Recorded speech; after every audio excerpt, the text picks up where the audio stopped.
What is going on, everyone? My name is Andy. Welcome back to another FPL video. In this one, it's the Game Week 35 preview. I'm going to answer a bunch of your questions and hopefully help you along the way. The reason I'm doing this video now is because we still got a bunch of fixtures to be played tomorrow. So it'd be good to get some early questions answered. And then once all those matches have been played, I can obviously cover any talking points from those for the videos later this week. Hopefully that makes sense. If you enjoyed the video, make sure to give it a like. Hit that subscribe button if you haven't done so already. Let's get into it. All right, first question. What differences would you have on Wildcard 35 if you had already used your bench boost? Now, if we assume that most people are going to want to go into Game Week 37 with 11 double Game Week players, there's only really 4 spots that you're going to have different to most people who do have a bench boost and a wildcard in this week. And they are the players that you're going to bench in Game Week 37, which could then be single game weekers instead.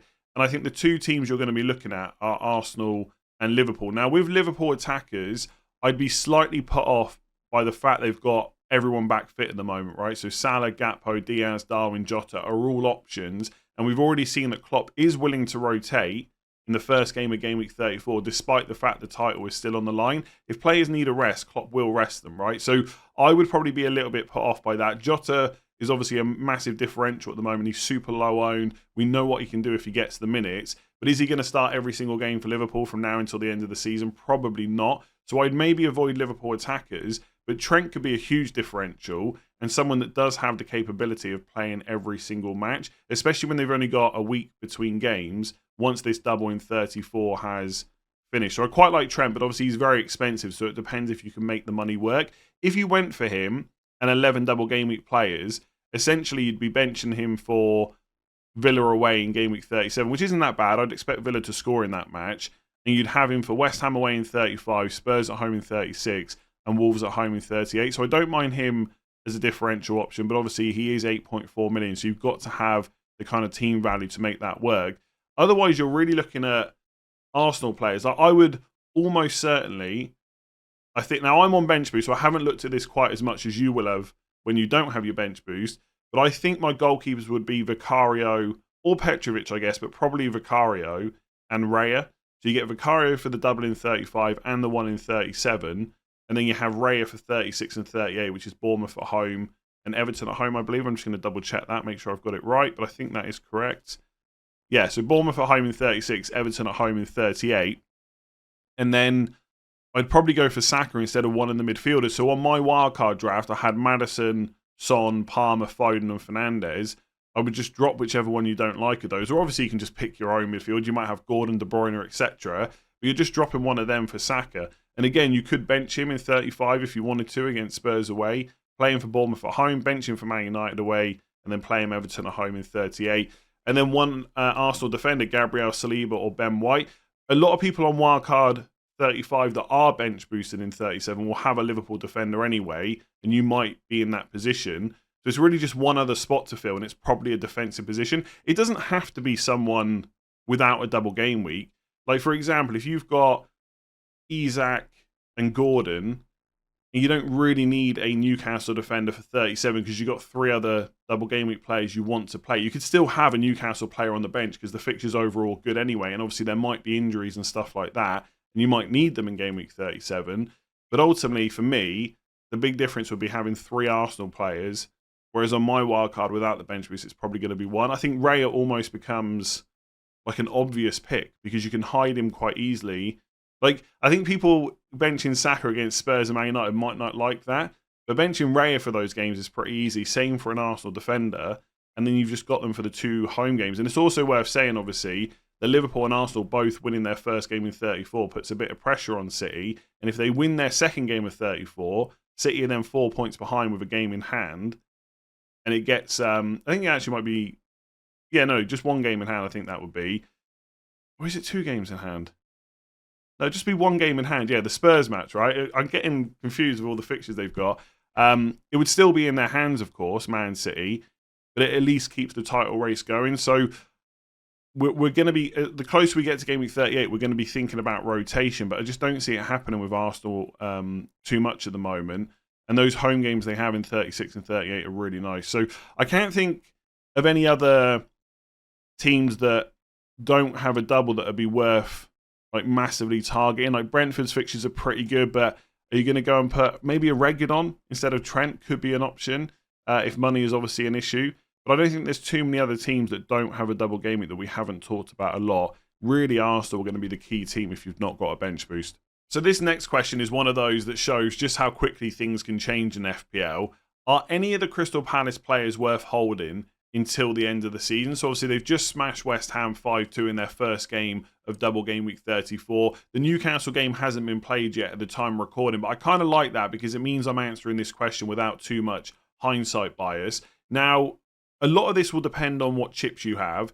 If you're on a wild card, I can't see any sense in keeping Crystal Palace players because I think defensively, so going for one of their defenders or a goalkeeper just doesn't really make too much sense. And the midfield spots are too stacked with double game week players to make a Crystal Palace one viable. But if you haven't got any chips, there probably isn't a mad rush to get rid of them because in their own right, they're all good options, right? Eze, Elise, and Mateta in particular in attack. When you look at their fixtures they've got coming up, in game week 35, it's Fulham away, right? Not a bad fixture. Game week 36, Man United at home, not a bad fixture. It's Wolves away in 37 and Villa at home in 38. So overall, the fixtures from now until the end of the season aren't that bad. And if you've got no chips and you've got other transfers to make, I don't mind holding on to them. But I think they're one of those teams where I don't think you need to go out of your way to keep them, right? If you've got Eze or Elise and you can transfer to someone like, I don't know, Phil Foden maybe, or, you know, Son from Spurs who's got a double this week, another one in 37, that still makes a lot of sense. Like, Crystal Palace players are good, and they are a completely different attack when both Eze and Elise are fit, but they haven't suddenly become so valuable to FPL that you can't sell them.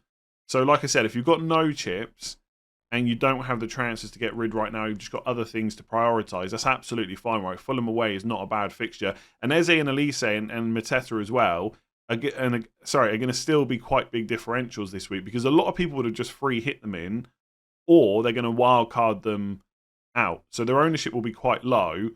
But I think going into 37, there's so many good double game week midfielders. I think it would be hard to keep hold of Eze and Elise long term. So I think all of them in their own right are good options. It's not that I would keep Eze but sell Elise or keep Elise but sell Mateta. Ultimately, it depends on, you know, what the priority spots are in your team. But let's say Haaland is fit, and obviously you want Isak as well. Is Mateta the third best forward going forward? Probably not, especially if you want to play 3-4-3, because there are other double game week options for 37. So it's really going to depend on what position your team is. But on wildcard or something like that, or if you've just free hit them in and now you don't own any for 35, I certainly wouldn't be bringing them in. So what do you think of James Maddison versus Brennan Johnson, and what happens when Richarlison comes back? Now, on the Richarlison point, I don't think he makes a huge difference to either player. You could argue that with him being fit, it's another body that Ange Postecoglou can use, and overall that might reduce their minutes. But I don't think it makes a massive difference to their place in the first 11, because when Richarlison plays, it's usually as a number 9, which means Son moves to the left, and it's Werner that would then miss out. Could Werner play on the right and Brennan Johnson comes out of the team? I guess it's possible, but it's not very likely. And I think at the moment, Brennan Johnson is their first choice for that kind of right wing position. It's worth noting that I think it was the Newcastle game where Son came off quite early. Brennan Johnson did go through the middle. So I guess if you've got Richarlison as part of your squad, he would probably come on and play that role instead, and Johnson might go off a bit earlier. But like I said, it's more just a minutes thing rather than a start. And obviously Maddison plays more as kind of an advanced 8, number 10, so he's not going to be affected by Richarlison playing number 9. So that's the Richarlison part. On Maddison versus Johnson, I think if you just take the last kind of 4 or 5 games, Brennan Johnson is clearly the better option. He's just playing better. He's getting into more goal-scoring positions, right? He's creating chances as well. And Maddison hasn't played great, to be honest with you. He's not been terrible, I don't think. I've watched the last few matches. I don't think he's been completely awful, but he's not been the James Maddison that we would expect and that we saw at the start of the season, right? It's just not there at the moment. So I think you'd have to say that Johnson is probably the better pick. The only reason that I've still got Maddison in my wildcard team is I just think his position in that starting 11 is just not going to be affected by anyone. I just don't think there's any chance that he's on the bench for any of their remaining matches if he's fully fit. I just think he'll always start. It doesn't mean he'll always make the 90 minutes, and he hasn't done that for a while now, but I just don't see him not being in that 11. And also, by the way, on Maddison, the minutes have continued to go up. Now, it might just be over a small sample that's just a coincidence, but I still wonder whether there was an issue kind of around game weeks 28, 29, which meant he saw reduced minutes. But in the last game against Newcastle, he played 80. So that's why I still like Maddison. Whereas with Johnson, absolutely, fully agree, and I'm sure Spurs fans would say the same. He's first choice right wing now. But if someone like Kulusevski played instead, I don't know if that would be a massive shock. Whereas I do think if Maddison was taken out of the team, that would be quite surprising if he's not... Sorry, if there's no injury concerns or anything like that. So that's the only real thing for me is, will Brennan Johnson keep his place? Now, he's playing so well at the moment that he probably will. But will that continue down the line for for all of their remaining 6 matches?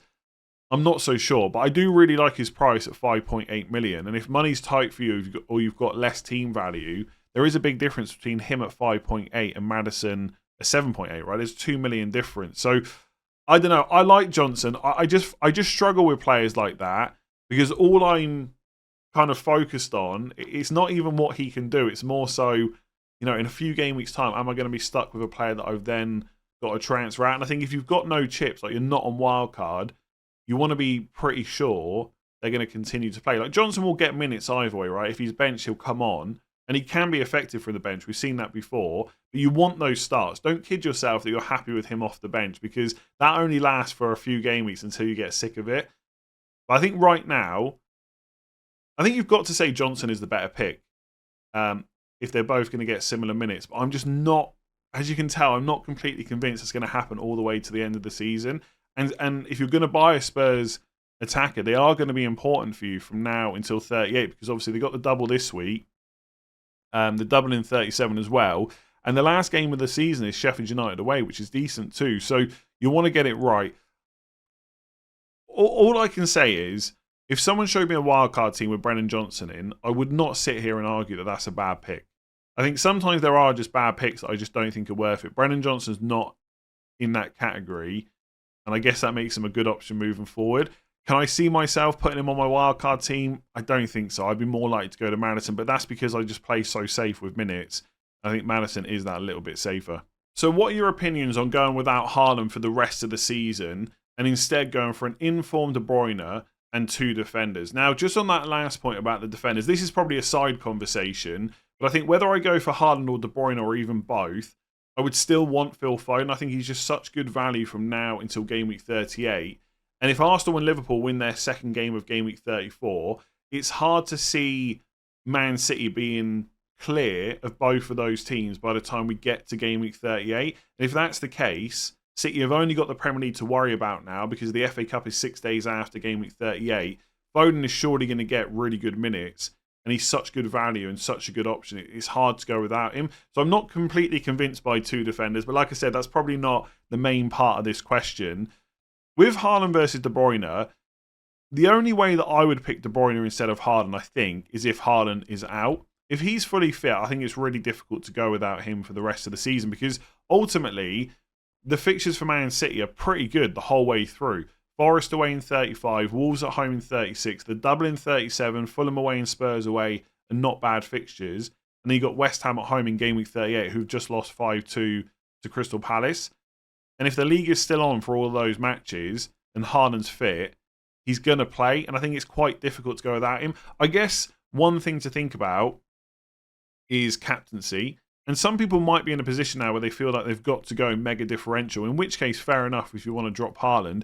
And I do think you can make a case that there are alternatives in every single game week. It's not to say that Haaland isn't the best in some of those weeks, but there are alternatives every single time. So game week 35, not an issue, because most people are going to go for Cole Palmer instead. Some of you might want to go for a Spurs player, absolutely fine. But Cole Palmer is easily going to be the highest captain player in 35. And probably someone that's quite difficult to go against. I know that Palmer is ill apparently and a doubt for the game against Arsenal, but I'd be very surprised if he doesn't play that match. Then he'll almost certainly be back for 35 anyway. In game week 36, Haaland's got Wolves at home, good option. But Salah's got Spurs at home. Saka's got Bournemouth at home. There are other players you could go for. Isak's got Burnley away. So if you wanted to back against De Bruyne, or even if you want to back against Haaland, there are other options. And of course, you'd have De Bruyne. So you could captain him against Wolves if you wanted to. Game week 37, I think most people would say Haaland's the best option, Fulham away, Spurs away. But you could go for someone like Son, Burnley at home, Man City at home. He could get points against that Man City defence. In fact, I almost feel like, I know people say this and I don't always agree with it, but I actually think games like that might actually be a little bit better for Son in terms of the space that he will get to run into. So he's not a bad option. Otherwise, I don't know, maybe Isak if Wilson's not an option. But I think most people is going to be Haaland. And then 38, Haaland's got West Ham at home, as I've already said, but you've got Saka against Everton. You've got Salah against Wolves at home. You know, Klopp's last game of the season. You've got, last game ever for Liverpool. You've got Spurs players against Sheffield United. So there are alternatives. So I think from the captaincy point of view, you could back against him. But I just think in isolation, Haaland is clearly better than De Bruyne, basically. And so I don't think if Haaland was fully fit, I could go without him. If there's doubts about him going into 35, then maybe you risk it. But I almost think if you do that, you've got to then risk it for the rest of the season, just so you can spread that money around and not leave yourself in a position where you've got, 7-8 million sat in the bank just so you can get Haaland back. But for me, I just don't see it. If he gets any minutes against Brighton and there's no worries about him going into 35, despite the form he's been in recently, that those kind of things can just switch so quickly. Like, look at going into game week 34, right? There was lots of comments about how the Palace attack hadn't been that good. The underlying data wasn't great. All of a sudden, they score 5 goals, and now people are going to think about keeping them long term. Like, Haaland's so good, at some point it's just going to switch, and he is going to score plenty of goals. I just don't think De Bruyne is a better option. That being said, I do quite like De Bruyne, and this is probably the first time all season where I've considered bringing him into my team, mostly because I'm on Wildcard, and so I can do it a little bit easier by spreading the money around. But I just think the gaps between games will help him, and no other competitions is good. So you'll know how many minutes he's played against Brighton, and then you've got the game in 35 against Forest away. Now, if De Bruyne plays 90 minutes against Brighton, the turnaround to 35 is quite quick, and I think he would be a doubt to start that game. But if you're on Wildcard in particular, you could just bench him, right, and just have him ready for 36 onwards. But then between 35 and 36, it's Sunday to Saturday, more than enough time. Then 36 to the first game of 37, again, it's another week's rest. And then you've got Saturday to Tuesday turnaround for the Spurs game. But who knows, right? If he gets like kind of 60, 70 minutes in the games before, he may be able to play all of those. And then it's Tuesday to Sunday for the last game of the season. So I quite like De Bruyne, but I still wouldn't be surprised if he missed one game. Whereas if Haaland's fit, I just don't think he misses any of them. So I think if this was early in the season, it'd definitely be Haaland. I can see why people want to do it, but it's probably not for me. But I guess I can answer this question again after Thursday when we see how many minutes Haaland gets against Brighton. All right, nice and simple. Who's the best Chelsea defender for the rest of the season? Now, the obvious answer is Gusto, because out of all the Chelsea defenders that are likely to get good minutes, he's the one that's the most attacking. So he's probably the one that most people will look at. Same for me on my wild card. But I'm at least open to the possibility of going for Disasi instead, because I think he's a bit more robust in terms of being able to play the last 6 matches. I say that after he's missed the Everton game with a slight injury, but generally there's not really any huge concerns around him. So he's a bit more boring and less attacking, but I think he's more likely to start the remaining games for Chelsea than Gusto is. And I said this on the wildcard video yesterday. I like Gusto as a pick, but he seems a bit fragile. There's always some kind of issue with him in terms of a knock or an injury. And what happened later that day after I recorded that video, Pochettino held his press conference ahead of the Arsenal game, and he said Gusto and Chilwell, who's another player that's always got an issue, are being assessed. He said Gusto suffered a minor issue in his knee. Now, it's not a big problem, and he may well start that Arsenal game and the game in game week, both games in game week 35. But I feel like we constantly hear about issues, and I feel like we've got 6 games left for Chelsea after the Arsenal match, and we're probably going to have 6 separate experiences of waiting to see whether Gusto plays. I think ultimately Disasi's attacking potential probably just isn't enough to warrant going for him over Gusto. But I do think there's more chance that he starts every game. And if they can pick up some clean sheets, there is a possibility that he outscores him by the end of the season. Like, if you look at Gusto's minutes so far, since game week, 18? Am I on the right place? Sorry, I'm on Gusto there. Let me find Disasi. since game week 14, I think it is. Yeah, he started every single game apart from the Everton game where he picked up a bit of a knot. But if he plays against Arsenal tonight and it's another 90 minutes, then I think we can be pretty sure that he's basically nailed.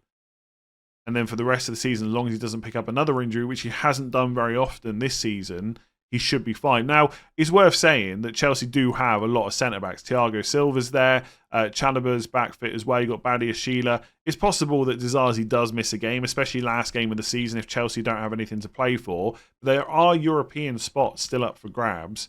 So I don't think they're going to be rotating heavily or anything like that.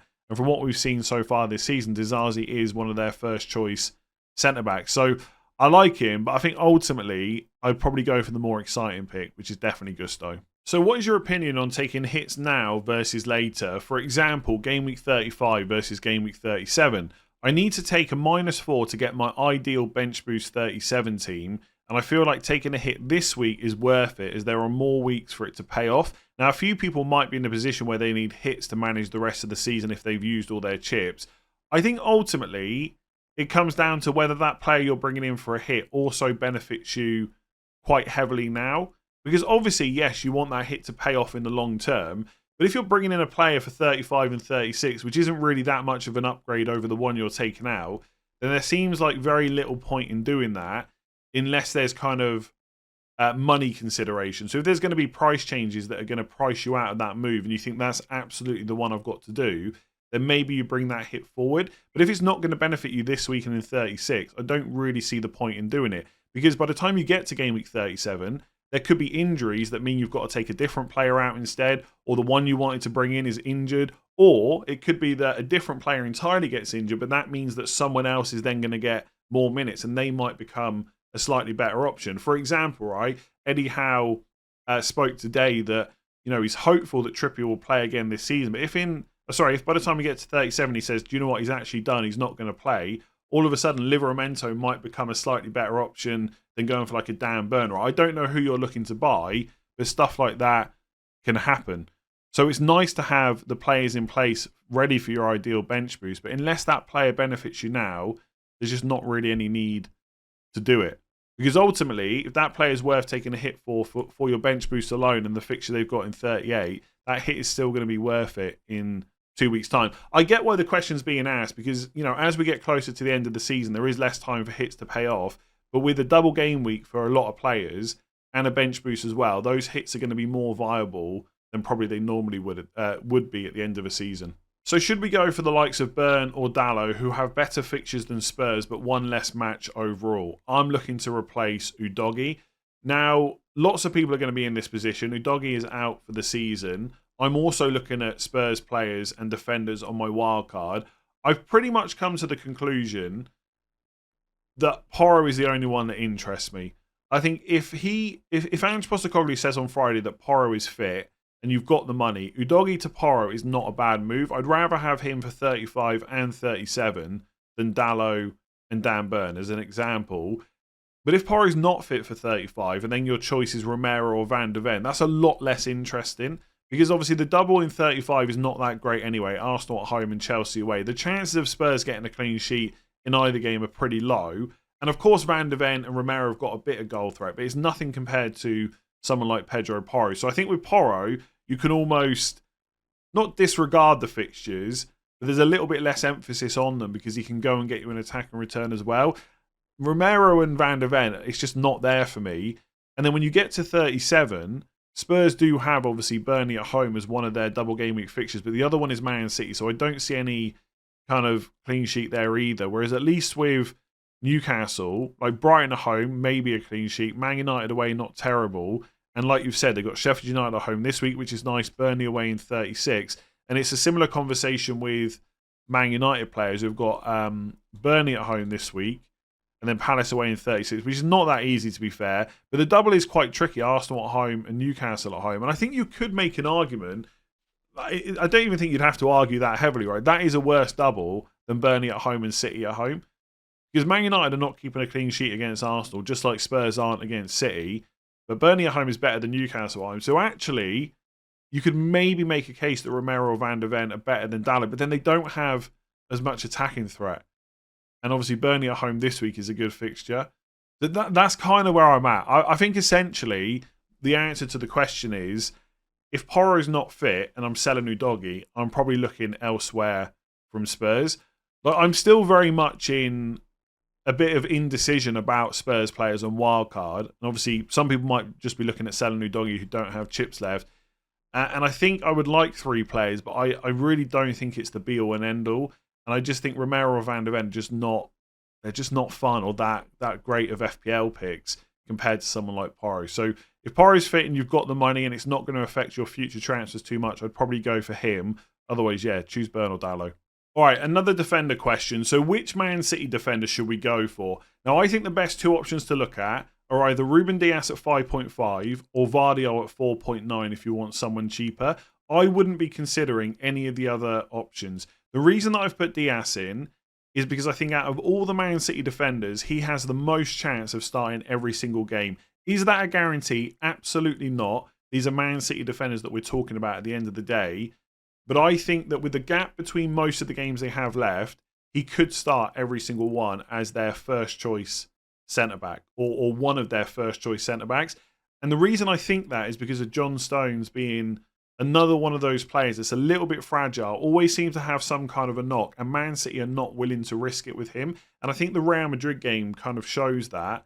It was a huge game. I think John Stones is part of Man City's best 11, and he didn't start that game, right? He was on the bench. Akanji played instead. So I think for most games, it'll be Dias plus one of Stones or Akanji. Could Akanji and Stones start as the centre-back partnership? Could Ake start as a centre-back? It's possible for sure. But I think Dias has got the most chance. So you pay a premium for that at 5.5, or you pay slightly less money, go for Vardio, who will probably play most of the games as well, but less chance of playing all of them because Ake could play left back instead of him. But he's more attacking, right? He plays that left back role quite well, does get forward. We've seen him get attacking returns both in the Champions League and the Premier League over the last few weeks. He's a nice option too. I just think everyone else is just not as good as either of those two. So Kyle Walker, for example, is only a little bit cheaper than Dias. He's not as attacking as Vardio, and he's not that long back from injury. So there is a chance that he could miss out at some point, and Akanji or Rico Lewis could play in that right back role. I don't know what name I was saying there. Ake, he's not long back from injury as well. I think Vardio is ahead of him in the pecking order for that left back spot. And I don't think he's going to get more minutes than someone like Dias as a centre-back. So he makes no sense to me at 5. Akanji probably will end up being a pretty good option because I feel like every single season I never rate Akanji as one of the best Man City defenders. And he always seems to get minutes. But I think he's behind Dias in terms of minutes for the centre-back role. And he's not as attacking as someone like Vardio. I mean, Akanji is even someone that can play left-back. This is the minefield you have in FPL. But I don't think he's a better option than Vardio. Stones I've just spoken about, and then Rico Lewis is not going to get enough minutes. So I think you either pay the premium if you think Dias could start every game, and if not, you just go for Vardio. He may only miss like one from now until the end of the season, and you've got that attacking potential on top. I mean, if you look at the fixtures again, just to quickly go through them, Forest away, Wolves at home, double of Fulham away and Spurs away in 37, then West Ham at home to end the season. Like Forest, Wolves and West Ham, all good chances of clean sheets. You got possible one against Fulham. I wouldn't see one against Spurs. 4 of the games there is a chance. Will they get 4 clean sheets? Absolutely not, right? They never do. But there is potential there. And I also think, by the way, that defenders are actually quite difficult to pick at the moment, especially if you're wildcard. And that's why there's so many defender questions in this video, because people are struggling to get decent ones. And if that's the case, maybe this is the time to go for Man City one. I've got to be honest, from answering this question, I'm almost talking myself into someone like Vardio because I quite like that price. I think maybe he misses out one. So they've got how many games left after 34? So 5 games left. Is Vardio only going to start 2 or 3? I don't think so. He probably gets at least 4 starts. And that 0.6 million saving could be quite nice. Is Dias going to go and get 5 starts? Possibly. I don't know if it's worth paying that extra 0.6, but these are the 2 players that I would look at. If I had to say right now that I was going to pick one on Wildcard, who would it be? Probably Vardio. So what are your thoughts on booking in transfers on Wildcard? I'm thinking of keeping Saka and then switching to Foden in game week 37.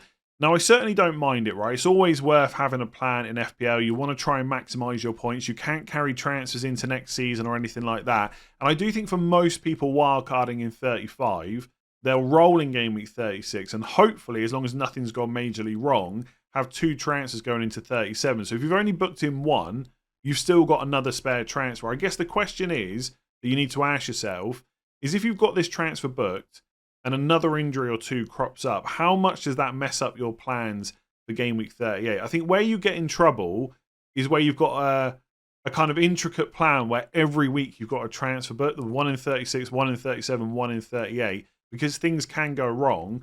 And if you're wildcarding in 35 and bench boosting in 37, there's more players that you're trying to make sure are fit, right? Anyone that's used their bench boost, if they get an injury before 37, it's probably not a huge issue. They'll just bench them and play someone else instead. You don't have that luxury on bench boost, so I'd be more careful about having too many, guaranteed booked in transfers. The other thing to ask yourself is whether or not the player you're keeping is actually much better than the one you want to bring in later anyway. Now, if we look at Arsenal's fixtures for 35 and 36, it's Spurs away and Bournemouth at home, and for Man City, it's Forest away and Wolves at home. Now, I think you could argue that Man City's fixtures are slightly better. There's not a huge amount in it, but probably slightly. But I think Saka is the better FPL pick because, he's got penalties and the guaranteed minutes. So I could see why you would do that. But if you think that Foden is going to start 35 and 36, which I think there's a good chance of happening, then I think there's an argument to be made that you just keep him in your wildcard, go without Saka. Hopefully you don't get too burnt on points, and then you've got that spare transfer later on. It's one of those that's like, it's very difficult to say there's a right or wrong, because if you get to game week 37 with Foden and Saka's outscored him and there's nothing wrong with your team, you're going to wish you'd done it, right? And then you've got that transfer to use. But obviously, if you pick up a few injuries along the way, you're going to be much happier that, you've got those spare transfers to use. So it's a difficult one to say that there's a definite right or wrong answer with this. For what it's worth, I do think Saka is better 35, 36, but I'll almost certainly go with Foden. And as it stands, I don't have any transfers planned for 37. And I'm still probably not going to go for Saka. Obviously, it could be the case that Arsenal get a bunch of penalties and Saka suddenly absolutely smashes it. But I think if you're confident in Foden's minutes, you're probably just better off starting him. But there's nothing wrong with having 1, maybe 2 transfers booked in, but don't have every single one you've got over the next few weeks booked in, because FPL never works that smoothly. If you've enjoyed that video, make sure to give it a like, hit that subscribe button. If you're listening on podcast, rate 5 stars.